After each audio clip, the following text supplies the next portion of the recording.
అనగనగా వేగులపాడు అనే ఒక చిన్న ఊరు. అందులో రాజుగారి యొక్క పెద్ద కోట ఉండేది. రాజుగారి పెద్ద ఉద్యానవనంలో రామయ్య అనే తోటమాలి పనిచేసేవాడు. ప్రతిరోజు ఉదయాన్నే లేచి చెట్లకు నీళ్లు పోసి పండ్లు పూలు చూసుకునేవాడు.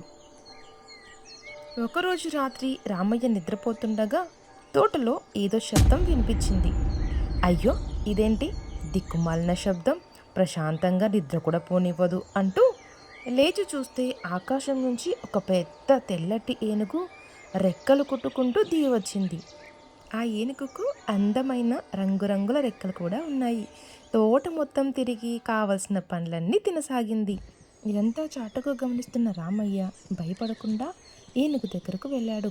ఏనుగు అతన్ని చూసి స్నేహంగా నవ్వింది. రామయ్య ధైర్యం చేసి తోక పట్టుకున్నాడు.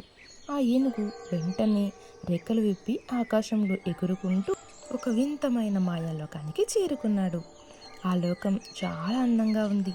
బంగారం, చెట్లు, వజ్రాలు, ముత్యాలు, రుచికరమైన ఆహార పదార్థాలు, పండ్లు అన్నీ నిండి ఉన్నాయి. రామయ్య అక్కడ సంతోషంగా గడిపాడు. ఒక్కసారిగా తనకు తన ఊరు గుర్తుకొచ్చింది. ఆ ఏనుగును అడిగాడు. తనకు కావాల్సిన బోలెడంత బంగారం, ముత్యాలు సేకరించి తిరుగు ప్రయాణం మొదలుపెట్టాడు. తిరిగి వచ్చిన తర్వాత రామయ్య తన అద్భుత అనుభవం ఊరి వాళ్ళందరికీ చెప్పాడు. అందరూ ఆశపడ్డారు. మేము కూడా వెళ్తాం అంటూ అందరూ తెగ సంబరపడిపోయారు. మరుసటి రోజున అందరూ కలిసి వింతలోకం వెళ్ళడానికి ఉపాయం ఆలోచిస్తారు. రోజులాగానే ఆ రోజు కూడా రెక్కల ఏనుగు మళ్ళీ వచ్చింది.